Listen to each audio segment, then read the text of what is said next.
On October 8, 2018, Hurricane Michael underwent a 48-hour rapid intensification period where it went from a Category 1 hurricane to a Category 4 hurricane. By landfall on October 10, 2018 at 12:30 p.m. Central Time, Hurricane Michael was an unprecedented for the region Category 5 hurricane, making landfall near Tyndall Air Force Base, Florida. Hurricane Michael was the strongest hurricane in recorded history to make landfall on the Florida Panhandle. Landing with sustained winds of 161 miles per hour and a minimum pressure of 919 millibars, the storm was the fourth most powerful hurricane to hit the United States, spreading devastation far inland through many counties in northwestern Florida, from Bay County, Gulf County, Calhoun County, even through Jackson County and Leon County, where the state capital is located. Hurricane Michael was unique in that it maintained its major hurricane status all the way through the Florida-Georgia state line. As it entered Seminole County, Georgia, it was still a strong Category 3 hurricane. Across northwestern Florida and into the state of Georgia, Hurricane Michael was responsible for $25 billion in damages. These are the 31 voices of Hurricane Michael, representing the many unique experiences and perspectives of the community members who endured the storm and its impacts. Voices of hope, empathy, pain, lessons learned, grit, determination, and extensive insight into one of the most catastrophic hurricane seasons the Florida Panhandle has ever encountered. I'm meteorologist Melissa Thomas, and allow me to introduce you to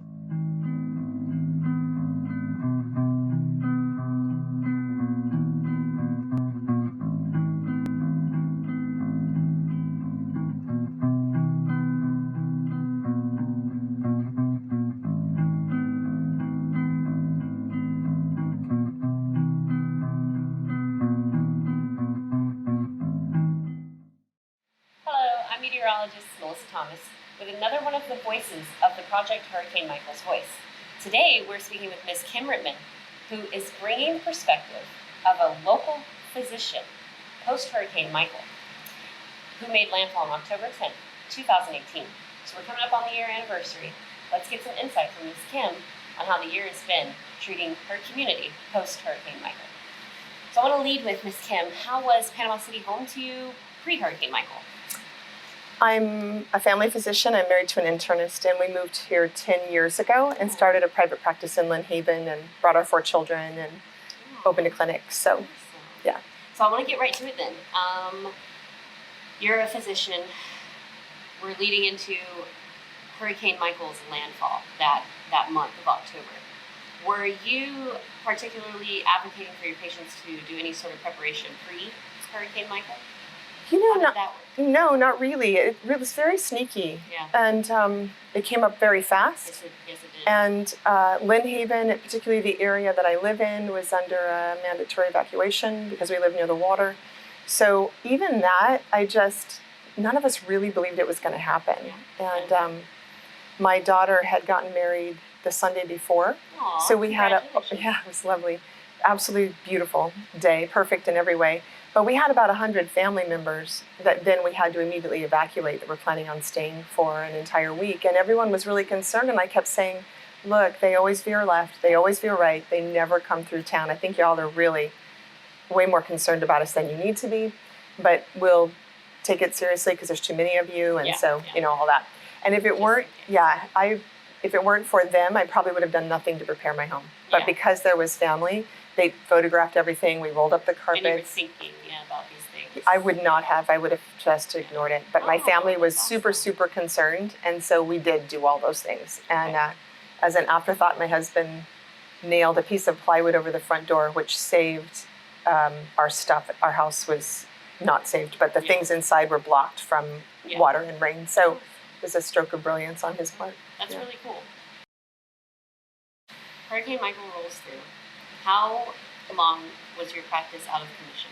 Because I'm assuming you didn't just immediately open the next day, or did you? Actually, yeah. So the hurricane came through. No, we were evacuated in Jacksonville, and we came home on Saturday. We opened on Monday. And you were back yeah, without electricity.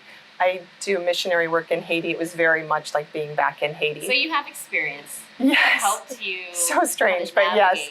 So when we first opened, we had generators to run a laptop. We had a Walmart AT&T phone that we could get a signal for our, so just minimal stuff. We had that outside under cover. We had our patients under the covered parking, and then we had one room kind of close to the front with pocket battery operated fans and a little bit of light. And what's the name of the family practice? The Family Clinic of Lynn Haven.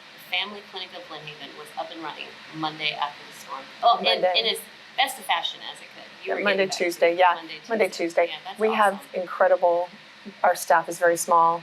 We only have 3 people that work for us, but 2 of them, my receptionist Carrie and our nurse Heather, they did it all. They set up tables, they brought people out, they contacted people. We were only using Facebook at that point. No one knew where we were. Yeah. So Carrie was handling all of that, Facebook messaging, trying to let people know the door was open. And then initially we saw anyone who walked through the door for free. So we had people that were not our patients that just needed emergent care right after.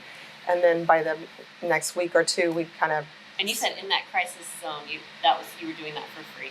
Initially, the first, we couldn't bill anyway. It was pointless. So you're just one of the helpers. I think we might have taken insurance information. We might have submitted some insurance bills. We had no ability to take money from people, so we did not. That's so incredible. Yeah. So you're starting to get back rolling in the best way as you can. Can you explain now? I've been asking the question: what was the remaining weeks like, and then what was the next few weeks like, and then what was the next couple of months like?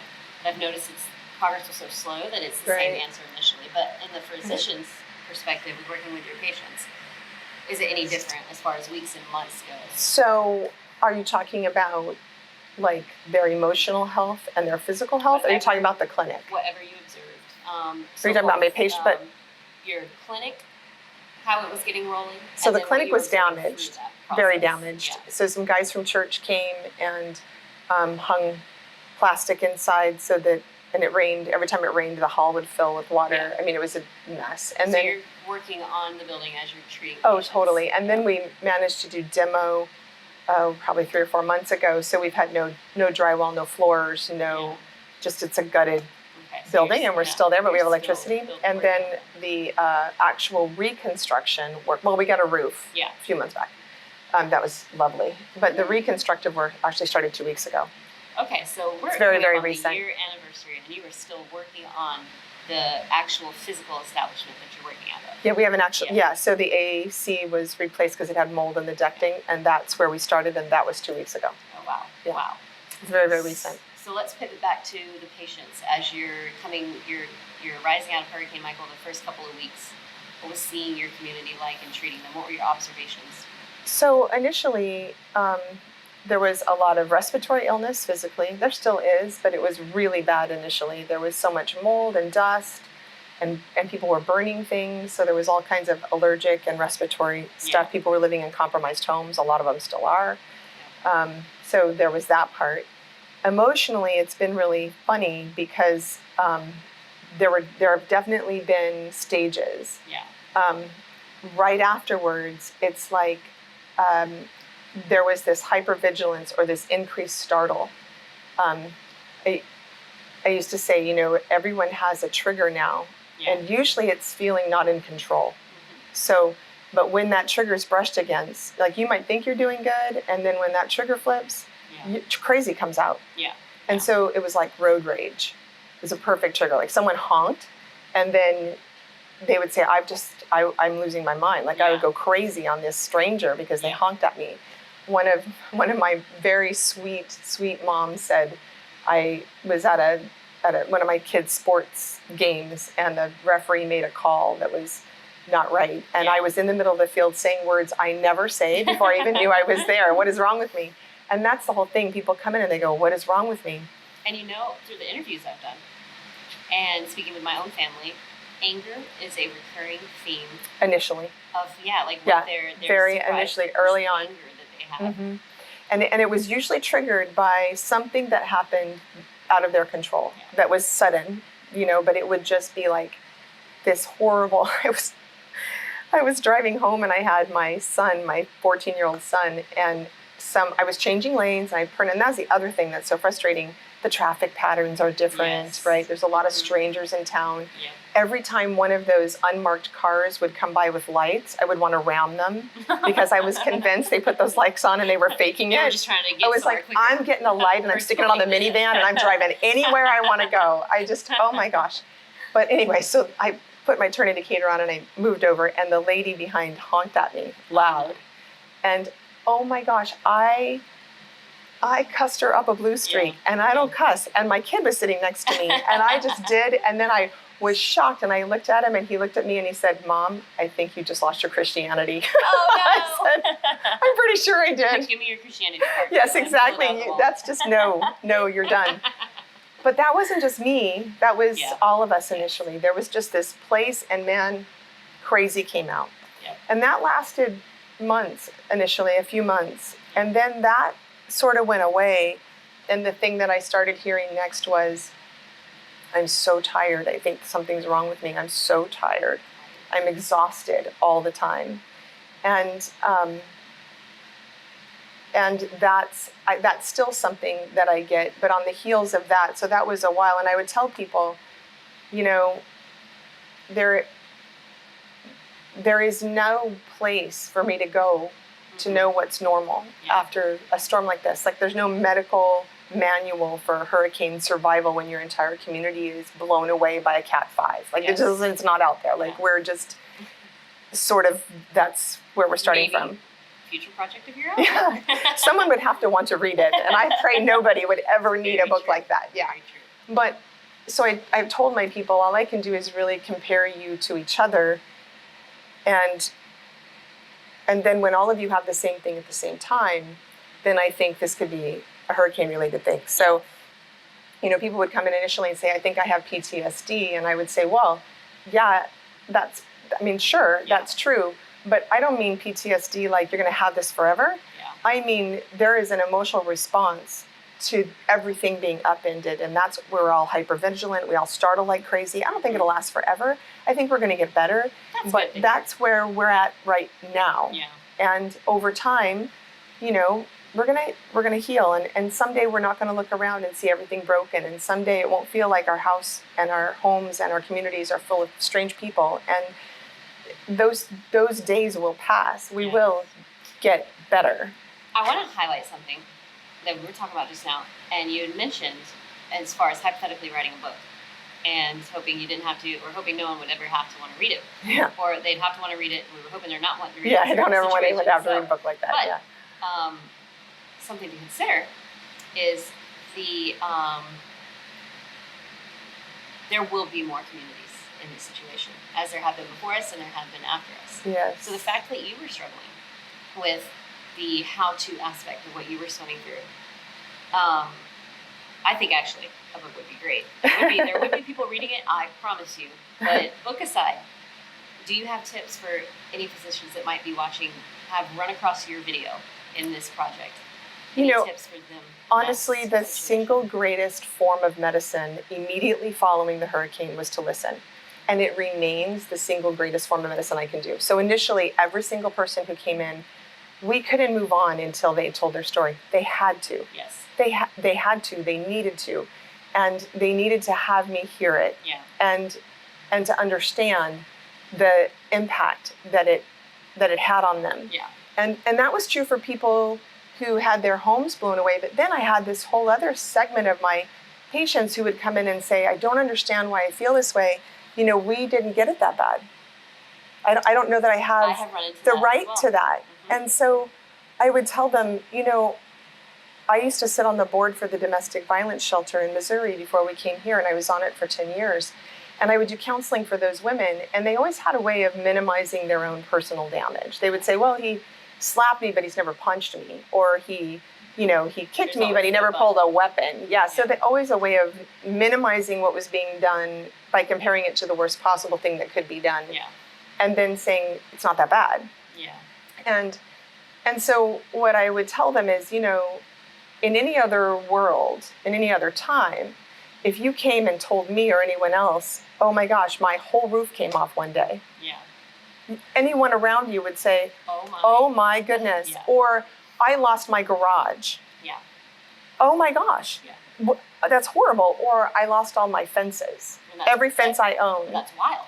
That's crazy. Yeah. Honestly, that happened to you?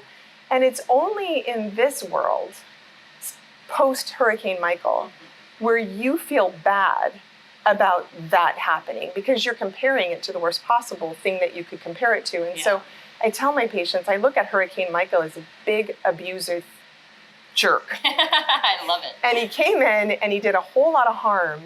And just because you were harmed a little doesn't mean you weren't harmed. Yeah. And even if your home wasn't harmed at all, your community was, your church may have been, your best friend may have been, your mom could have been. It did a lot of harm in our community. And we have to acknowledge that and accept that that's true without trying to quantify whether that's okay to feel that way or not. And rank pain. Yeah, it's just a bad deal, and there was a lot of damage, and we all suffered together because this happened to our world. I'm so glad you brought that to the table, because one of the things studying in Tallahassee post-Hurricane Michael, myself as a student, was there was a lot of people, now, to give credit where it's due, the Florida State staff and my peers and my students and my friends and my coworkers, amazing. I mean, they were my support system, my safety net. But there was a couple different various acquaintances throughout swimming in Tallahassee in my life there that I'd bump into, talk about what's going on. And I ran across this interesting response of when I would be explaining how I'm struggling, which I stopped doing after a while because of this response. Well, everybody's alive. You should be happy. Everybody's alive. That's what counts. That's what counts. Everybody's alive. Why are you upset? And it took me a while to navigate that frustration I was running across. And I eventually came to the same place of, you can be grateful your family's alive. Totally. And it not diminish the pain of what they've lost. Oh, absolutely. And not give you the right to feel that pain. So I'm glad you brought that up. It's very important for people to understand. Yes.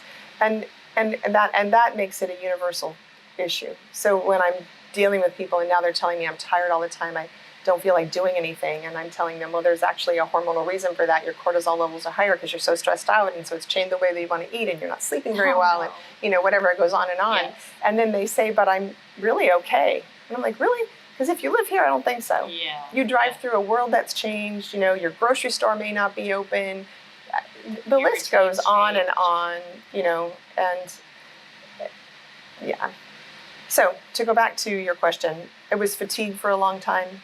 And then following fatigue was memory loss. And that's probably the thing I hear the most right now is I can't remember things. I think I'm getting demented. I forget things all the time. I make mistakes. I don't know what's wrong with me. I hear that a lot. Oh, interesting. Yeah. That's really awesome. You actually touched a personal note on that one. Of course, because you're here. Yeah, it's 100%. It is for me too. Interesting. And so no idea. I have to tell them, look, if I have to be so careful to write down everything when I'm with somebody, because I'll walk out the door, I won't remember. And I have made financial mistakes that cost our family money. I have forgotten important things and unimportant things. And that is by far the thing that's next. So in pieces, these different things have rolled through. That doesn't mean that I don't look for medical reasons, because I think that's also important, is not to just make an assumption that whatever. So we do, labs, and we do investigate. Whatever, yes. Yeah. Because then when we know everything's normal, we can come back to, really so we've already checked and this is just this. But as a whole, generally speaking, it was anger, and then it was fatigue, and then it's forgetfulness and concentration, and those two kind of overlapped. And I have no idea what's coming next. And this is probably going to be one of the most impactful interviews, I believe. They're all incredibly impactful. Everybody's bringing something so unique, and something I didn't even think. I thought I came into this interview sessions and the project having read all of the online chatter the past year. I felt like I'd been exposed to everything that could be said, because I'm obsessively reading it all the time. And I was wrong. Every single interview has come in here. It was such an impactful thing that I didn't consider a perspective, an experience, a tip. I'm blown away. But I think the reason yours will be so special as well is that we're probably gonna have a lot of people that get to hear these observations that you've made over the past year. Mm-hmm. And maybe they haven't spoken to anybody. Maybe they haven't talked to their physician. Maybe they think something's wrong with them. and they're going to be watching this, and they're going to be going, oh. Yeah. So it's kind of normal in the crazy kind of a feeling. Hopefully it'll be something they can Yeah. identify with, and maybe even get the courage to speak to their physicians as well about it. The other They're thing not I alone. think, I mean, I have to look at things that I know because I don't know this. I don't know what's coming next, but I do know grief, Yeah. like in grief counseling. And so when someone in my practice goes through the death of someone that they love, I always tell them grieving is a 2-year process. Really? Every bit of 2 years. And so, you've got to get through the first year, and it's the first of everything. And we've done that. It's the first Halloween when the neighborhoods looked crazy and we couldn't let our kids outside, and someone gave us all costumes in Lynn Haven. And the first Christmas when there were hardly any lights, and we drove through dark neighborhoods and sang Christmas carols because we needed to bring light. And, there's been a first all the way through. Yeah. But that's the first year. And then there's all those acute things like I talked about, this stuff that we've been doing. But the second year is where the reality of the absence of what you had rests. And that's really where, with the death of someone, it's not that you get over it, but you become resigned to their absence. Acceptance. And you begin to really work on that part of it. And so it's definitely a 2-year deal. So our home has a lot more swimming to do in this next year after Hurricane It does, and I don't know where that calendar starts for this, right? Yeah. So with the death of someone you love, it's a single day that you can point to. Yeah. But with the hurricane, it's so long. Yes. Like it's still happening, and like I look around my neighborhood and 30% are still under tarps. My house now sits surrounded by no one because all of my neighbors' homes are gone. Yeah. It's very surreal. It's very odd. I walk outside and the only neighbor left in view is a guy a block down one direction, and a neighbor catty-cornered whose house has been totaled and they're still camping in it. And eventually he'll be gone too. So it's weird. And the actual home loss too. There are some homes immediately out the gate lost, and then there are some homes that you're talking about the source of the loss for some people is 10 months. Yes. When they finally say your home's a loss, you're going to have to move on. Or get around to knocking it over. Where they raise their children is that moment they lost the childhood home was 10 months after. Yeah. And they realize it's a reality. I'm losing my home. And for those of us in communities, even if you didn't lose your home, the visual way our home looks, our neighborhood and our city changes. It changes every day because you drive by and it's like, oh, it's so broken, it's so broken. And then I drive by and I go, oh, what was there? I don't remember what was there. Something's gone.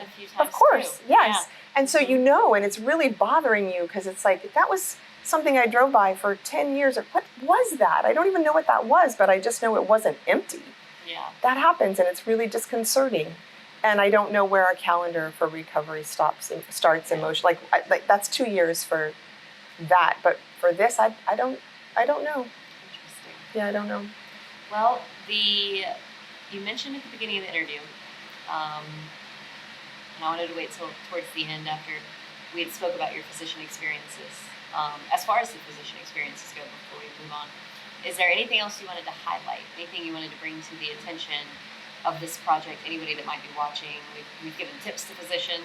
We've talked about what patients have gone through. Anything else that you don't want to miss before? Because I'm just so excited you're here to give us perspective. Just to say that we are getting better. Yeah. And that at some point we all have to start doing things that make us better. So with my patients, I tell them, you need to find something that gives you joy, and you need to do that a little bit every day. And it should be something physically active. So if that's a 5-minute walk away and a 5-minute back, but at some point, you have to start getting better. Make the choices. And whether that's taking the time to watch a sunset every night because they've been amazingly beautiful since the hurricane, or whether that's to notice the wildflowers that are planted in your yard that you didn't have before, or whatever. And I also think that control makes people feel better. Yeah. So I tell people, find a small corner that you can control, whether that's a clean small area or 2 potted plants and a chair, but it makes you feel better. I swear by that myself. Yes, of course. And then go to church, pray, connect with people, do the things that make you better. Yeah. Because we have to get better, and that's going to involve some action on our part. I like that. That's awesome. Yeah. So you mentioned real quick, and I wanted to wait till the end, so I didn't highlight it when you mentioned it. You talked about your husband had the board over the door and it saved your things, and you mentioned your home was lost. Right. Did I hear that right? Yeah. Well, We weren't. We came within $10,000 of being totaled. We took Okay. 15 trees, I think, Oh. and our neighbor's roof came off and knocked off the end of our house. Oh, And then gosh. another neighbor's roof came across to the front of our house, and then we lost some windows. So we're rebuilding essentially. We're still without electricity. We're still living in a camper. We still don't have a home, and we will. Yeah. You know, probably before the end of the year, maybe-ish. Now, how quickly were you in the camper post Um, landfall? in the end of the Right month, there. yeah. So you've Yeah. been in, We needed a place you've to been live. out of home and in your camper coming for about a year, coming up Yeah. on a year anniversary. Yeah. Yeah, we have. That is rough. I'm so sorry Yeah. to hear that. It has But been. it sounds like, despite of that, you have really just rolled right back into the community where you needed to be, and that must not have been easy. I mean, you got to work. You started being the caretaker. It wasn't always easy, Yeah. but there's no other plan, Yeah. right? So my mom's like, "How are you doing it?" I Yeah. said, "Well, what's my plan B? There's only plan A. Go forward. Like, what on earth am I going to do about that?" So Yeah. it has been hard, and still definitely isn't easy. Yeah. You know, having everyone in a camper, and we have 3 kids at home now, so it's been hard. Tight. It's tight. It's sometimes claustrophobic, especially when it was really hot or really cold. We finally finished a guest room between the 2 garages, so my husband and I were able to move in there. That's helped a whole bunch. Yay. And That's awesome. but still, like I said, no electricity to the house. We've got a temporary power pole that long, and Wow. yeah.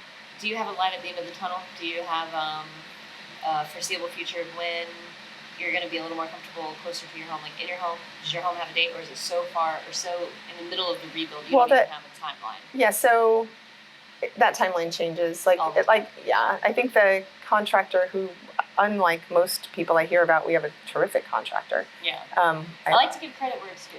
Yeah, Bad eggs and Titan Home Construction. He's lovely. Yes. He's honest. He's Yes. delightful. I love when his I name love is Sean. when He's someone great. shines the light on the good. Oh my gosh, that amongst he is the terrific rubble. and has been Thank you. so kind with us. And his brother-in-law works for him, which is Chris Copeland. But anyway, Yeah. they've been really great with us. So their personal goal is to try to have us rehoused by October 10th, which is 1 year after. You know, That's an awesome goal. it's a great goal. That's At an some awesome point, goal. you just have to go, whatever. Yeah. You know, like if it doesn't happen, what are we going to do? Cash our chips in? You Yeah. know, no, you're just going to go till the end. And Yeah. so if things are slower than normal or we don't hit our target dates, but I know they're motivated to try to get us back in by That's then. So awesome. we'll see. I hope it goes as smoothly as they're hoping it goes in their head with their plan and their process. I hope it works out for you as best as possible. If not October 10th. Me too. I don't think it is, but If yeah. not October 10th, as shortly as possible afterward. Yeah, I As soon totally as don't think that's possible going to happen, but okay, yeah, Yeah. that's a good thing to hope for. But so I keep saying so a lot in this interview. I really appreciate everything you've shared today. We really appreciate it. We, as in, you're part of the we now. Yeah, I am part of the we. Part of the Project Hurricane Michael's Voice. And I think that as far as the rebuild goes, it's going to take community members like yourself and that mindset and that outlook and the decisions to make the choice to heal and be happy. I think with Yes. guides like yourself swimming amongst us to help us do that, we're going to be okay. Yeah, I think It'll we're going to take be a long okay time, too. but It's going to take a while, and it people won't like yourself. ever look the same. Yeah. You know, it will never be the way that it was before. But I can think of all kinds of things that aren't the way they were before in my life personally. They're better. Yeah. There was a time when I didn't have kids. Yeah. Having kids was better. There's a lot of Yes. things that I went through, illness, whatever. Yeah. You know, you can go on and on forever. And just because it's not the same Yeah. doesn't mean it's worse. Yeah. And the So good can grow. absolutely From the and change.